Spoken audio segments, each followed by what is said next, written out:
Hello everybody, welcome back to new lesson. This is Little Ahmed Apon. Now in this video I want to talk about modal auxiliary verb. হাজির হয়ে গেলাম তোমাদের জন্য ইংলিশের আরও একটি নতুন টপিক নিয়ে এবং সেটি হচ্ছে modal auxiliary verb.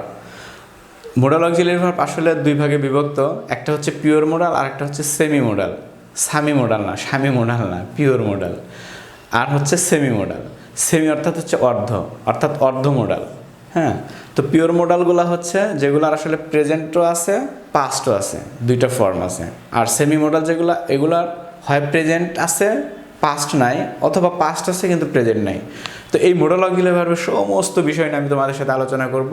তোমরা এই ভিডিওটা শেষ পর্যন্ত দেখতে থাকো। তার আগে না বললেই নয়, তুমি যদি আমার এই চ্যানেলে নতুন হয়ে থাকো, please hit the subscribe button, press the bell icon for the notification.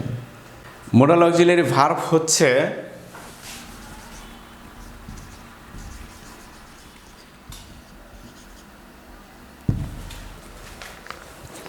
তো এই মোডাল অক্সিলারি আসলে two types of modal auxiliary, একটা হচ্ছে সেমি মোডাল আর একটা হচ্ছে মোডাল। এটা হচ্ছে পিওর মোডাল। তাহলে এই যে পিওর মোডাল মানে হচ্ছে এগুলোর প্রেজেন্টও আছে পাস্ট ফর্মও আছে, প্রেজেন্ট ফর্ম এবং পাস্ট ফর্ম দুইটাই আছে, সেগুলো হচ্ছে পিওর মোডাল। আর শুধু পাস্ট অথবা প্রেজেন্ট ফর্ম যেগুলো আছে এগুলো হচ্ছে সেমি মোডাল। যেমন shall, should, will, would, can, could, may, might, must, had to, have to, had to, has to, had to. এই তিনটার পাস্ট হচ্ছে হ্যাড টু, আর এগুলার পাস্ট তো এগুলা। আর এই যে সেমি মডেল, এটা হলো ইউজড কিন্তু পাস্ট ফর্ম, এটার প্রেজেন্ট ফর্ম নাই, এজন্য এটা আসলে অতীতকালে অভ্যাসগত কাজ বোঝাইতে ব্যবহার হয়। তাহলে use to, what to, need to, dare to, be able to, be going to, এই সবগুলার অর্থ আমি আমার ডেসক্রিপশন বক্সে লিখে দেবো, তোমরা ওখান থেকে দেখে নিও। তাহলে আমরা উদাহরণের মাধ্যমে বোঝার চেষ্টা করি আসলে এগুলো কীভাবে কী ব্যবহার হয়। যেমন এক নম্বর হচ্ছে শ্যাল, উইল এবং বি গোয়িং টু, এগুলো প্রায় কাছাকাছি, এই তিনটার ব্যবহার প্রায় কাছাকাছি। শ্যাল এবং উইল, শ্যাল মানে বা ফিউচার বোঝায়, উইলও ফিউচার বোঝায়, এটাও ফিউচার বোঝায়। যেমন shall will be going two, তাহলে we shall buy a car, আমরা একটা গাড়ি কিনবো, এটা হচ্ছে ইনস্ট্যান্ট ডিসিশন। ইনস্ট্যান্ট মানে তাৎক্ষণিক কোনো সিদ্ধান্ত বা তোমার কোনো প্ল্যান তৈরি হলে তাহলে সেই ক্ষেত্রে আমরা শ্যাল বা উইলের ব্যবহার করব। তো শ্যালটা ব্যবহার হয় ফার্স্ট পার্সনের ক্ষেত্রে, ফার্স্ট পার্সন হচ্ছে আই এবং উই, তাহলে আই শ্যাল হতে পারে, উই শ্যাল হতে পারে। আর বাকি সেকেন্ড এবং থার্ড পার্সনের সাথে উইল বি ব্যবহার হয়।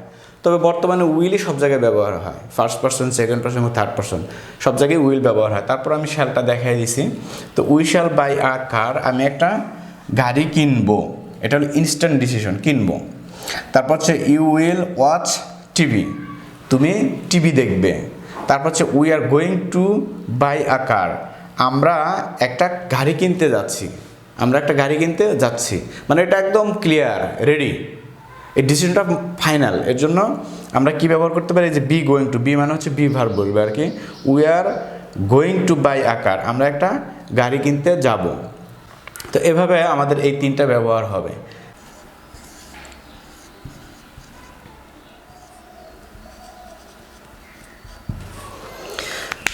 এরপরে দেখো ক্যান এবং বি এবল টু, এটা হচ্ছে ক্যান মানে হচ্ছে পারা, অর্থাৎ আমি পারি, আমি যে কোনো কাজটার যোগ্য, পারি, এটা হচ্ছে অ্যাবিলিটি বোঝায়। অ্যাবিলিটি, তারপর রিকোয়েস্ট, অর্থাৎ কাউকে রিকোয়েস্ট করতে পারলে যে can you give me your pen, can you give me some food, এরকম যদি কোনো রিকোয়েস্ট বা তোমার পারমিশন চাওয়া হয়, can I enter your room, আমি কি তোমার রুমে প্রবেশ করতে পারি, এরকম তোমার যদি কোনো রিকোয়েস্ট বা পারমিশন বা তোমার পসিবল মানে তুমি যদি কোনো কিছুতে সক্ষম হও, তাহলে ক্যান এবং অ্যাবল টু ব্যবহার হয়। যেমন আই ক্যান প্লে ফুটবল, আমি ফুটবল খেলতে পারি।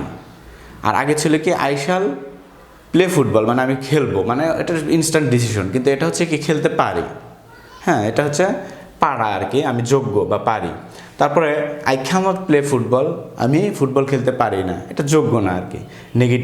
নেগেটিভে আমরা অনেক ব্যবহার করে থাকি, সমস্যা নাই। তারপরে I am able to cook, আমি রান্না করতে পারি। I am unable to cook, আমি রান্না করতে পারি না বা অযোগ্য আর কি, আমি রান্না করতে পারি না, অযোগ্য। আসলে নেগেটিভের ক্ষেত্রে আমরা এই যে আনএবলটা বেশি ইউজ করে থাকি। তো এভাবে ক্যান এবং বি এবল টু ইউজ করা হয়।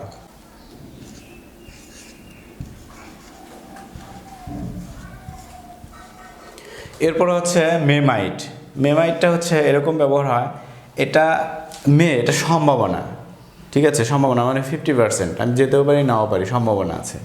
তাহলে মে এবং মাইটটা হচ্ছে পাস্ট বোঝাবে, আমার সম্ভাবনা ছিল আর কি, সম্ভাবনা ছিল কিন্তু যাই নাই বা যেতে পারতাম, এরকম কিছু একটা।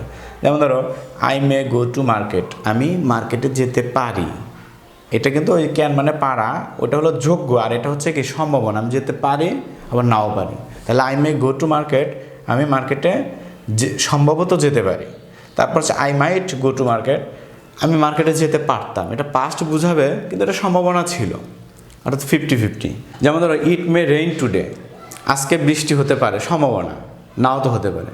তারপরে ইট মাইট রেইন ইয়েস্টারডে, অর্থাৎ গতকাল বৃষ্টি হতে পারত, হয়তো হয় নাই, সম্ভাবনা ছিল। এরকম সম্ভাবনা বুঝাইতে এবং 50% ডিসিশন বুঝাইতে 50% মানে যাইতেও পারি নাও পারি, করতেও পারি নাও করতে পারি, খাইতেও পারি নাও খেতে পারি, এরকম কোনো কিছু বুঝাইতে মে মাইটের ব্যবহার হয়। মেয়েটা ব্যবহার হয় প্রেজেন্টে, আর মাইটটা ব্যবহার হয় অতীতের ক্ষেত্রে। তো এভাবে এটা ব্যবহার হয়। এরপরে হচ্ছে যেমন ধরো উড এবং কুডের ব্যবহার, এগুলো আসলে ব্যবহার হয় বিভিন্ন ক্ষেত্রে। কেমন? যেমন ধরো ফিউচার পজিবিলিটি, ফিউচার পজিবিলিটি অর্থাৎ ভবিষ্যতে কোনো সম্ভাবনা আছে। তারপরে রিকোয়েস্টের ক্ষেত্রে, তারপর পারমিশনের ক্ষেত্রে, তবে বেশিরভাগ ব্যবহার হয় ভদ্রতার ক্ষেত্রে। তারপর অতীতের সম্ভাবনা কোনো বিষয় থাকলে এইভাবে ব্যবহার হয়। তবে বেশিরভাগই ব্যবহার করা হয় উড এবং কুড, এটা ব্যবহার হয় শুধু ভদ্রতার ক্ষেত্রে। যেমন ধরো could you give me your pen, তুমি কি আমাকে তোমার কলমটা দিবে, এরকম। দেখো ভবিষ্যতেই, কিন্তু আসলে এটা ভদ্রতার ক্ষেত্রে বলা হয়। তারপরে এরকম হয় could I enter your room, আমি কি তোমার রুমে প্রবেশ করতে পারি, এরকম, মানে ভদ্রতার ক্ষেত্রে আসলে ব্যবহার হয়। তারপরে দেখো ইট উড রেইন টুমোরো, অর্থাৎ আগামীকাল বৃষ্টি হতে পারে, এরকম দেখো সম্ভাবনা আছে, এরকম সম্ভাবনাময় বা মানে ফিউচার পজিবিলিটি এই ক্ষেত্রে ব্যবহার হয়। তারপর দেখো হি কুড টেক মেডিসিন, এটা কিন্তু অতীত বুঝেছে, অর্থাৎ সে কি করতে পারতো, মেডিসিন নিতে পারতো বা খাইতে পারতো, কিন্তু সে করে নাই, কারণ একটু কেটে গেছে তো এমনিতেই ভালো হয়ে গেছে। তো এর জন্য হি কুড টেক মেডিসিন, সে মেডিসিন খেতে পারতো বা নিতে পারতো, কিন্তু সে নেয় নাই। এরপরে দেখো শুড এবং অট টু, শুড মানে উচিত, অট টু মানে উচিত, কিন্তু এটা হচ্ছে নৈতিক, এটা একটু বাধ্যতামূলক, অর্থাৎ এটা ফরজ টাইপের আর এটা নফল টাইপের, উচিত। যেমন ধরো ইউ শুড মিট মি, তোমার আমার সাথে কি মিট উইথ মি বা মিট মি, আমার সাথে দেখা করা উচিত, হ্যাঁ উচিত, কিন্তু এটা উচিত কিন্তু করো নাই বা নাও করতে পারো, সমস্যা নাই। You should meet with me, আমার সাথে দেখা করা উচিত। আবার হতে পারে you should practice English everyday, তোমার প্রত্যেক দিন ইংলিশ চর্চা করা উচিত। তো এরকম উচিত অর্থে ব্যবহার হয় শুড। আর আরেকটা আছে we want to respect our parents, আমরা আমাদের পিতামাতাকে, আমাদের অভিভাবককে রেসপেক্ট অর্থাৎ সম্মান করা উচিত, এটা কিন্তু বাধ্যতামূলক, এটা না করলে উপায় নেই। তারপর হতে পারে we want to respect our boss, we want to respect our superiors, we want to respect our teacher, এরকম। এগুলো কিন্তু নৈতিক, বাধ্যতামূলক। একটা টিচারের সাথে কি খারাপ ব্যবহার করলে বা বেয়াদবি করলে কি হবে? না, এটা হবে না। তো এরকম উচিতের ক্ষেত্রে আমাদের কি হবে? ওয়াট টু ব্যবহার হবে। এটা হচ্ছে নর্মাল ক্ষেত্রে ব্যবহার হবে শুড, আর ওয়াট টু এটা বাধ্যতামূলক বা নৈতিক আচরণের ক্ষেত্রে ব্যবহার হবে ওয়াট টু। তারপরে দেখো মাস্ট মানে অবশ্য, হ্যাভ টু মানে অবশ্য, হ্যাজ টু মানে অবশ্য। তো হ্যাভ টুটা ব্যবহার হয় সাবজেক্ট যদি সব পার্সনই হয়, শুধু থার্ড পার্সন সিঙ্গুলার বাদে হ্যাভ, আর হ্যাজ ব্যবহার হয় থার্ড পার্সন সিঙ্গুলার যদি সাবজেক্ট হয়। তাহলে আমি সবগুলো লিখে রাখছি। মাস্ট হলো অবশ্যই, হ্যাভ টু হলো অবশ্যই, হ্যাজ টু অবশ্যই, হ্যাড টু অবশ্যই, কিন্তু এটা অতীত। ইউজ টু এটাও অবশ্যই না, মানে অতীতের অভ্যাস, আর এটা অতীতকালে কোনো কাজ হয়েছে অবশ্যই, আর এগুলো হচ্ছে প্রেজেন্টে। তো কোথায় মাস্ট হবে? মাস্ট আসলে আমার যাওয়ার দরকার, খুবই দরকার, আমি অবশ্যই যাব, এরকম ক্ষেত্রে। আর হ্যাভ টু আর হ্যাজ টুটা হচ্ছে বাধ্যতামূলক ক্ষেত্রে, এগুলো আসলে বাধ্যতামূলক বোঝায়।